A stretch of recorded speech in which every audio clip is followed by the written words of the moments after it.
जब गोपाल छोटा था और वह स्कूल जाता था, तो वह दीनानाथ बाबूजी यानी अपने पिता से जेब खर्च लेने में हमेशा हिचकिचाता था, क्योंकि उसके घर की आर्थिक स्थिति ठीक नहीं थी। बाबूजी की छोटी सी नौकरी थी, कम तनख्वाह से बड़ी मुश्किल से घर चला पाते थे। पर गोपाल की माँ आनंदी देवी फिर भी कहीं ना कहीं से उसकी जेब में कुछ पैसे डाल ही देती थी, जबकि गोपाल बार बार माँ को मना भी करता था। घर में आर्थिक कमी होने के बाद भी पारिवारिक सौहार्द परस्पर बना रहता था। माँ ने कमी में भी घर को बहुत अच्छे से संभाल रखा था। गोपाल दीनानाथ बाबूजी और आनंदी देवी का इकलौता बेटा था और बचपन से ही बड़ा होनहार, पढ़ाई लिखाई में अच्छा होने के साथ साथ एक संस्कारी पुत्र था। गोपाल की पढ़ लिखकर अच्छी नौकरी लग गई, तो दीनानाथ बाबूजी और आनंदी देवी ने बेटे गोपाल के लिए एक पढ़ी लिखी और संस्कारी परिवार की लड़की देखकर उसका विवाह कर दिया। लड़की का नाम करुणा था, परंतु गोपाल की पत्नी करुणा का स्वभाव शुरू से ही अच्छा नहीं था। वह केवल नाम की ही करुणा थी। शादी के कुछ दिन बाद से ही उसका व्यवहार बाबूजी और माँ के प्रति अच्छा नहीं था।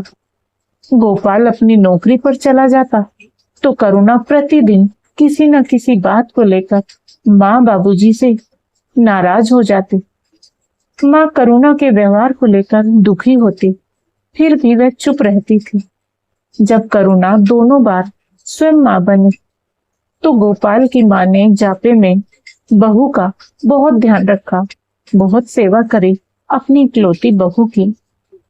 माँ और बाबूजी की देखरेख में गोपाल के बच्चे भी अच्छे से बड़े हो रहे थे, लेकिन करुणा का व्यवहार फिर भी नहीं बदला। पर माँ गोपाल के सामने कभी भी बहू की कोई शिकायत नहीं करती थी। बच्चों के थोड़ा सा बड़ा और समझदार होते ही करुणा ने अब बच्चों को भी माँ बाबूजी के खिलाफ सिखाना शुरू कर दिया था।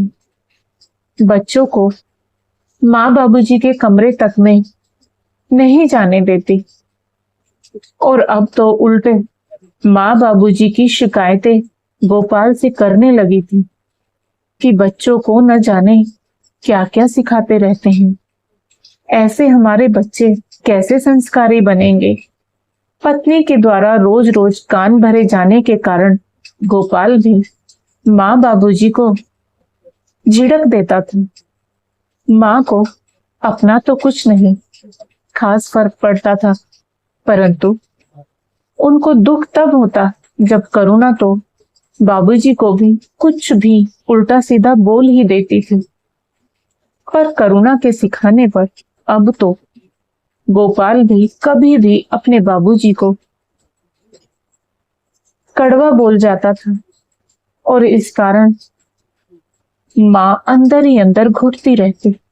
अंदर ही अंदर घुटते रहने से माँ बीमार रहने लगी, और एक दिन गोपाल के बाबूजी को अकेला रोता बिलखता छोड़कर इस संसार से कूच कर गई। गोपाल भी माँ के चले जाने से दुखी था, और उसे बाबूजी की भी चिंता थी। माँ की मृत्यु के पश्चात बाबूजी कुछ चुपचाप और गुमसुम से रहने लगे। गोपाल जानता था कि करुणा का व्यवहार शुरू से ही बाबूजी के साथ भी कुछ खास अच्छा नहीं है, क्योंकि वह रोज पिताजी की आदतों के बारे में कहा सुनी करती ही रहती थी। उसे ये बड़ों से टोका टाकी बिल्कुल भी पसंद नहीं थी। बच्चे भी दादा के कमरे में नहीं जाते। गोपाल को भी ऑफिस से देर से आने के कारण बाबूजी से बात करने का समय नहीं मिलता था।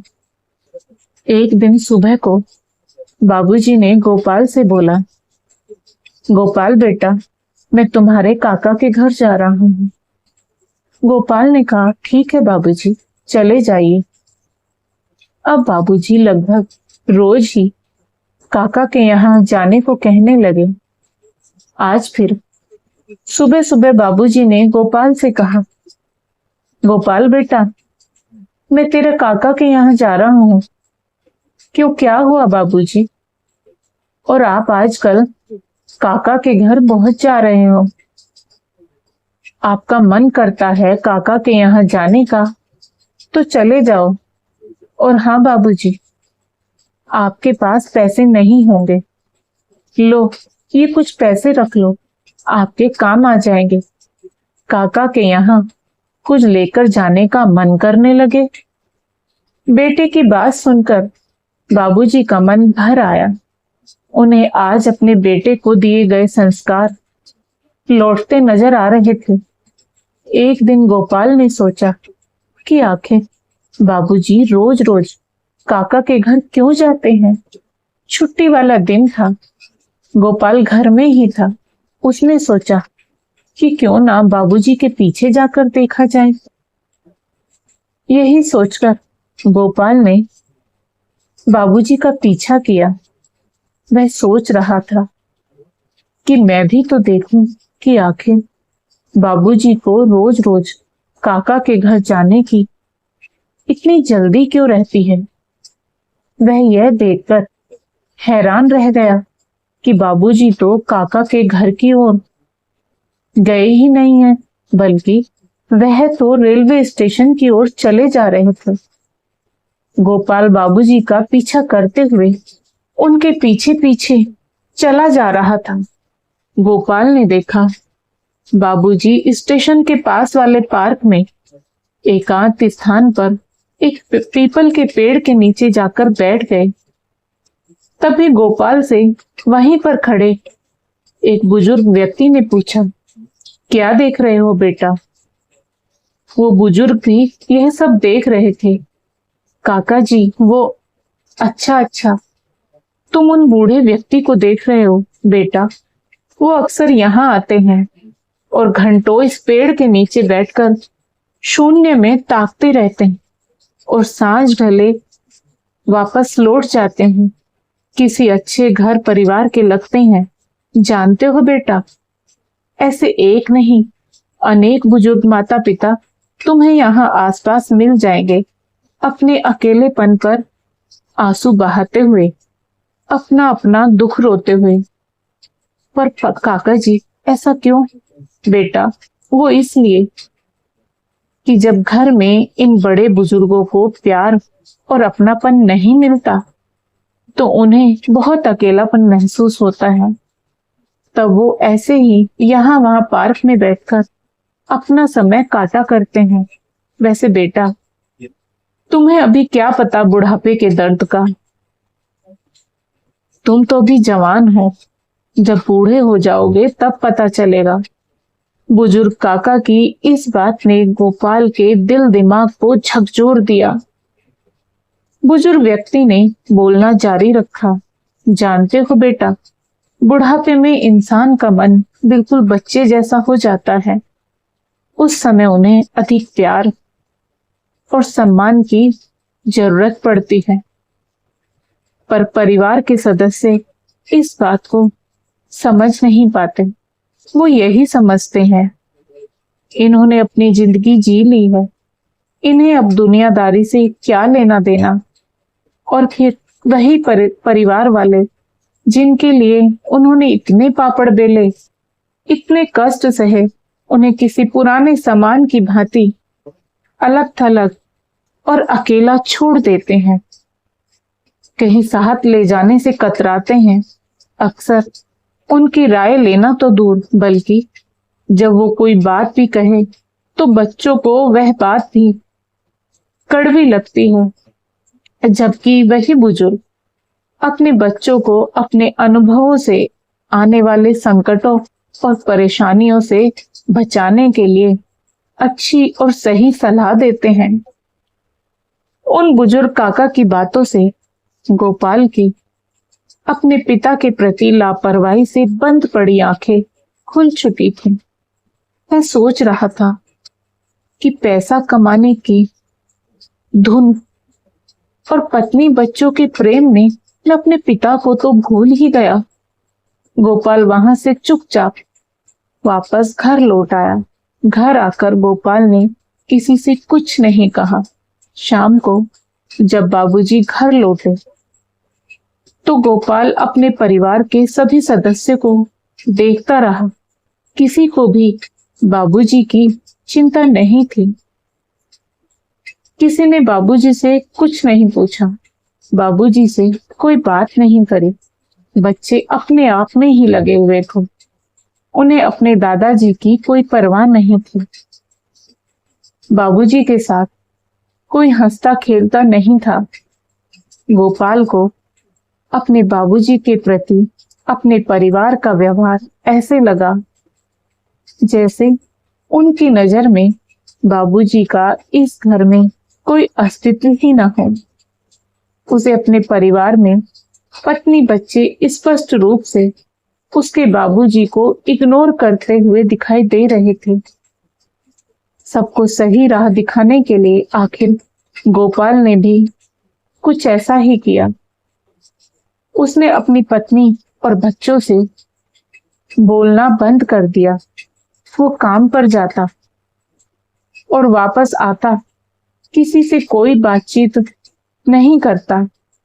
बच्चे पत्नी बोलने की कोशिश भी करते तो वह भी उन्हें इग्नोर करके काम में डूबे रहने का नाटक करता। 3 दिन में सभी परेशान हो उठे। पत्नी बच्चे इस उदासी का कारण जानना चाहते थे। तब गोपाल ने अपने परिवार को अपने पास बिठाया। उन्हें प्यार से समझाया कि मैंने तुमसे 4 दिन बात नहीं की तो तुम कितने परेशान हो गए।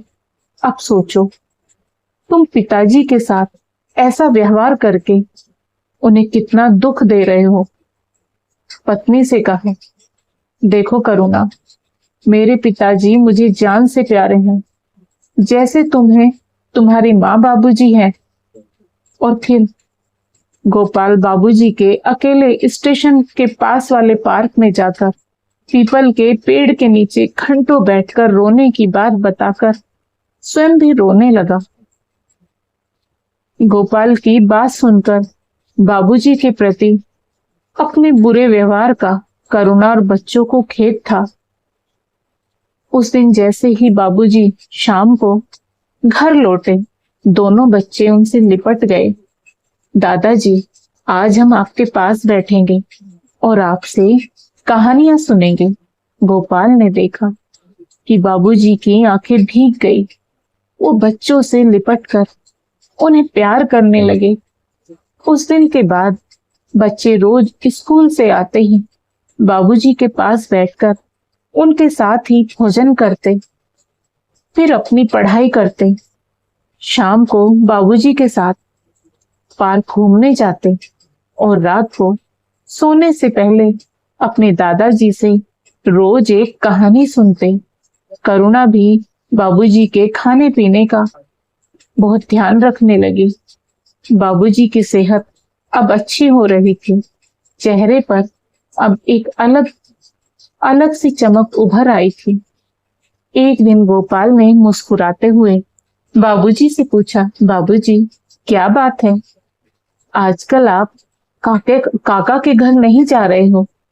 बाबूजी ने भी मुस्कुराते हुए जवाब दिया, नहीं बेटा, अब तो अपना घर ही स्वर्ग लगता है।